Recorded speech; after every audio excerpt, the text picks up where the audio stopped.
We're nearing the month of wishes, that magical stretch of time when we light candles, hang paroles, and secretly hope the stars are still listening. December has always carried a certain stillness, the kind that makes you look back and wonder how far you've come and what stories the year has quietly left behind.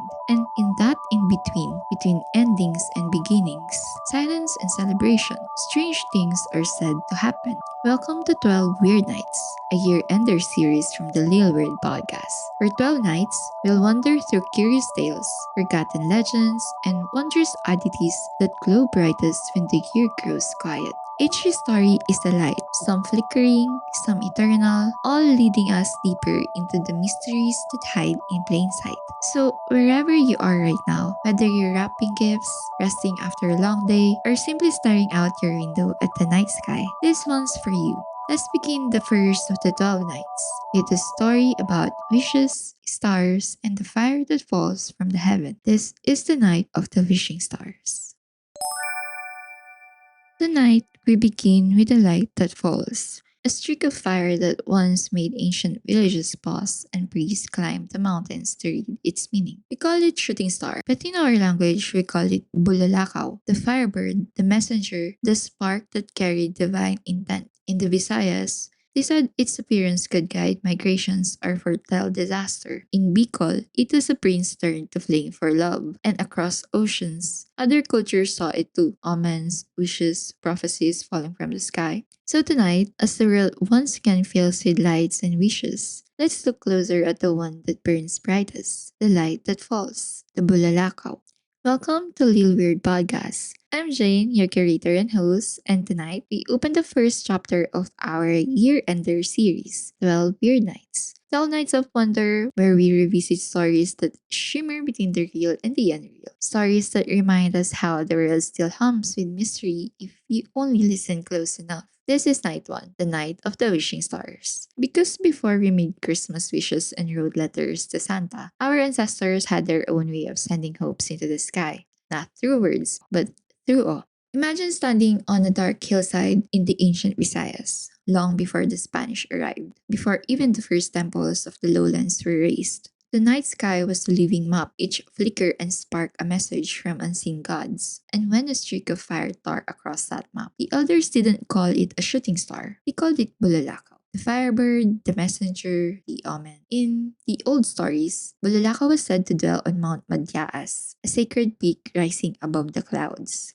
From there, it flew between the heavens and the mortal world, a bridge of flame carrying messages between gods and people. When its light appeared, villagers gathered in silence. Some offered food, others whispered prayers. The priest called Babaylan would climb the mountain to ask what the flame meant, guidance, warning, or blessing. Because to them, a falling star wasn't a coincidence. It was an arrival. In early Visayan belief, Bulalakaw was more than a streak of light. It was a part of an organized spiritual system. Ancient records, such as the Maragtasi story, describe priests called Babaylan performing formal rituals to seek the Bulalakaw's guidance. One famous account tells of a priest named Bangot Banwa consulting the deity on Mount Majaas to decide whether settlers from Borneo should build their new community. This shows that the Bulalakaw once served a very practical and respected purpose. It was a guiding deity, not simply a spectacle in the sky. A falling star could mean instruction from the divine, an omen to migrate, plant, or prepare for change.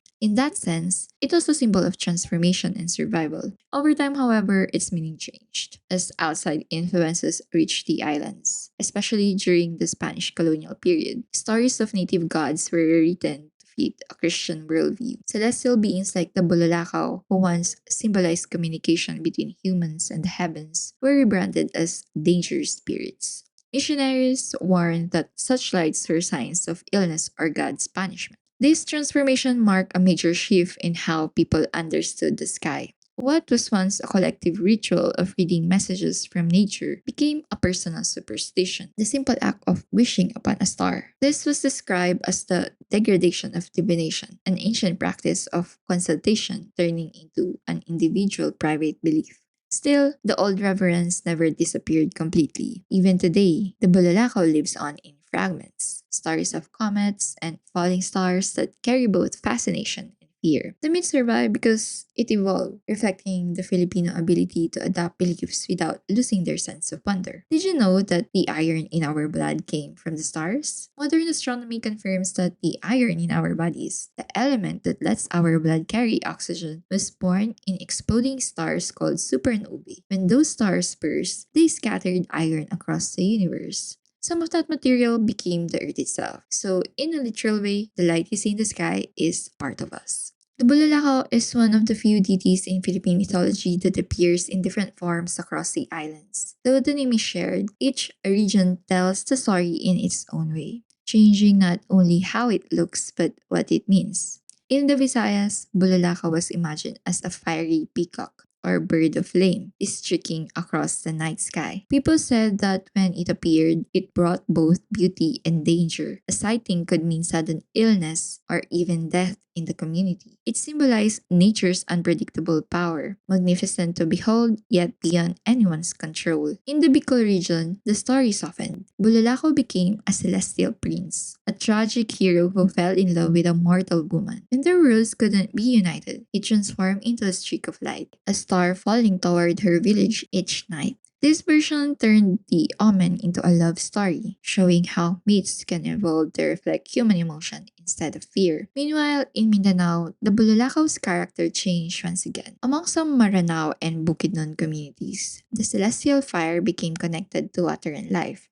The story told of a divine being who descended to bring rain or heal droughts, turning the sky's fire into a source of renewal instead of destruction. These variations show how Filipino across islands reinterpreted the same phenomenon, a meteor or comet, through their own local environment and values. To coastal peoples, the Bulalakaw was a storm bringer. To inland farmers, it was a sign of fertility. To lovers and poets, it was devotion made visible in the sky. In every version, though, one thing remained the same. The Bulalakaw reminded people that the heavens were alive and aware. A falling star wasn't just light, it was communication. Did you know that the first iron tools came from the sky? Before humans learned how to extract iron from the ground, ancient civilizations used meteoric iron, metal that literally fell from the heavens. The Egyptian pharaoh Tutankhamun's dagger was made from a meteorite, and some Arctic people shaped fallen star metal into spearheads. To them, this wasn't ordinary iron. It was sacred. Even in modern times, scientists have confirmed that many early tools contained traces of nickel and cobalt, elements found in space rocks. These global parallels show that humanity has always seen something divine in meteorites, whether in Egypt, the Arctic, or the Philippines. People looked up, saw fire fall from the heavens, and gave it meaning. Our ancestors may not have known what meteors really were, but they understood something we often forget, that the sky and the earth are never truly separate. Long before telescopes and observatories, the night sky was everyone's first classroom, a place where wonder and belief shared the same space. Around the world, people have looked up and told their own versions of what a falling star means. In ancient Greece, they believed shooting stars were sparks escaping from God's fiery chariots, divine messages that bridge heaven and earth. Philosophers like Ptolemy thought they were moments when the heavens briefly opened, allowing human prayers to reach the gods. The Romans had a similar view. To them, meteors marked the movement of souls, omens that could foretell fortune or tragedy, depending on when they appeared. In Hawaii, the trail of meteor was seen as a spirit returning to heavens, a soul completing its journey. In Navajo belief, seeing a shooting star is not simply a moment to make a wish. Traditionally, one must blow toward it or risk misfortune. It's less about hope and more about respect, and perhaps a reminder that the sky's messages are meaningful, not just magical. The record is fragmentary. Scholars note that the precise ritual and its meaning aren't well documented, but the presence of a taboo suggests that shooting stars once carried stronger weight as omens, not just possibilities.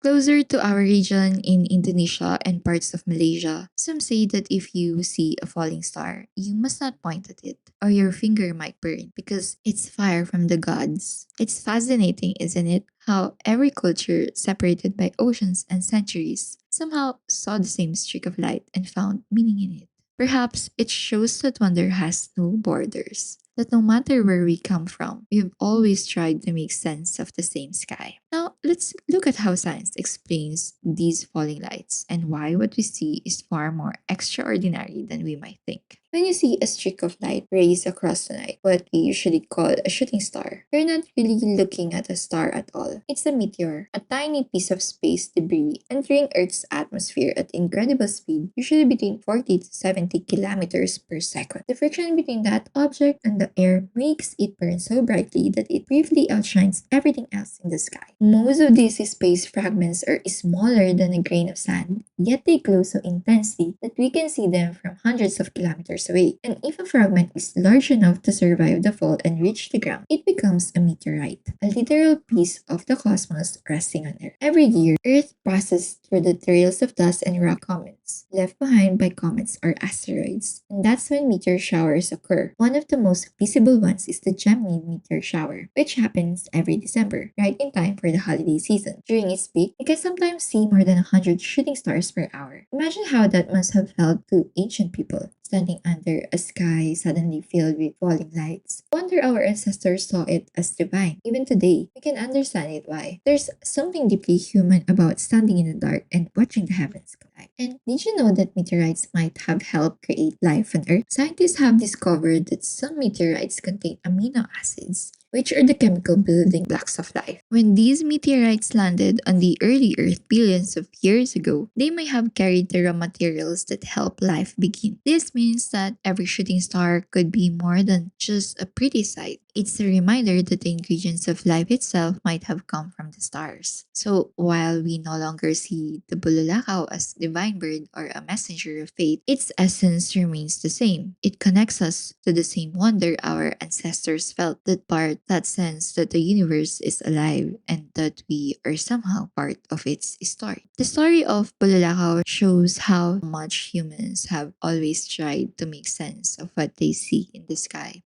For our ancestors, the falling star was a message, a reminder that nature and the divine were deeply connected. For early scientists, it became evidence that the Earth is part of a larger cosmic system. And for us today, it's a symbol of hope, something we make a wish upon when we see it flash across the night. In truth, all these views share one thing: a search for meaning. Whether we call it mythology, religion, or astronomy, each version of the Bulalakaw story is really about the same feeling. That quiet wonder we feel when the universe reminds us how small we are and yet how deeply connected we can to everything around us. Did you know that every shooting star is ancient light? When you spot a meteor, you're watching a journey that started tens of thousands years ago. Many of these cosmic fragments have been traveling through space long before the first humans even existed. That moment when it burns up in our atmosphere, you're seeing the end of something ancient and the beginning of a new story in your mind. It's a small reminder that even fleeting things can have long histories.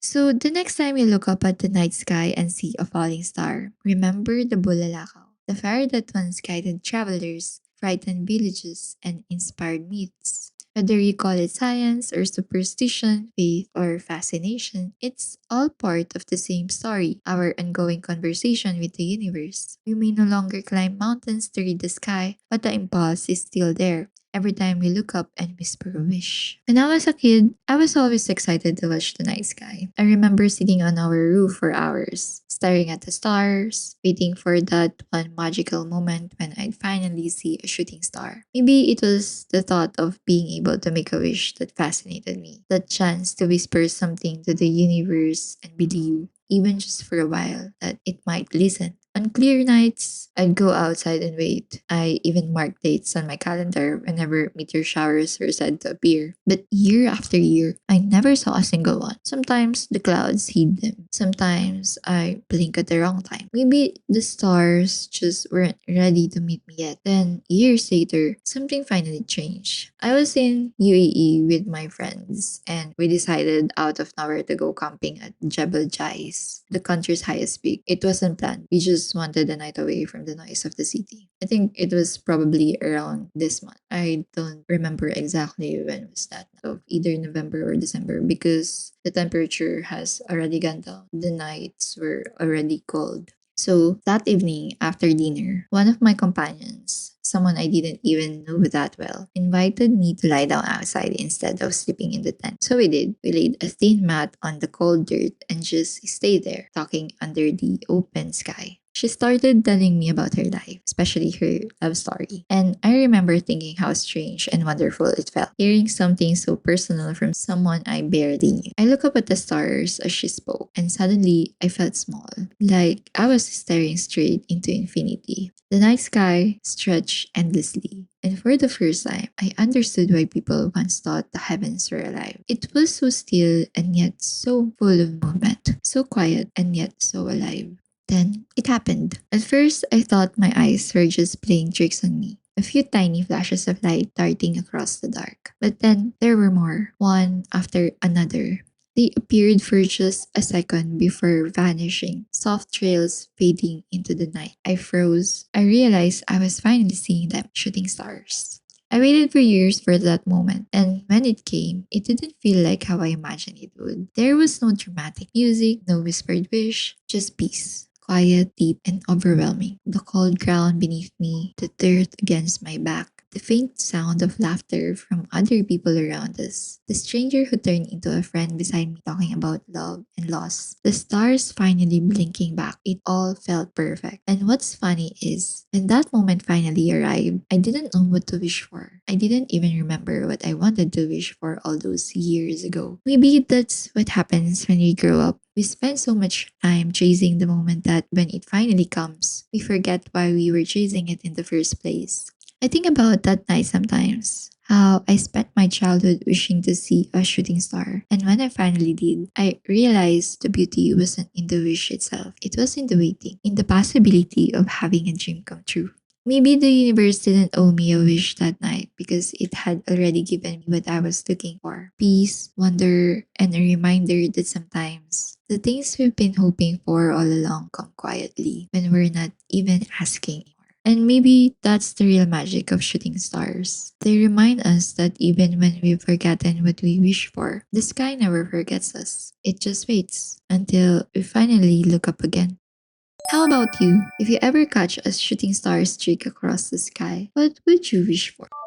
This has been the Night of the Wishing Stars, the first night of our 12 Weird Nights year-ender series. Stars made for the curious, the dreamers, and the ones who still look up. If this episode sparked a thought, a memory, or maybe even a small wish in you, share it with someone who needs a bit of wonder tonight. You can listen to more episodes of the LilWeird podcast on Spotify, Apple Podcasts, or wherever you listen. And if you'd like to support the show or see what's next, follow me at LilWeird_universe on Instagram and Coffee for updates, stories, and surprises. Links are in the show notes. Until next time, stay curious, stay luminous. Thanks for listening.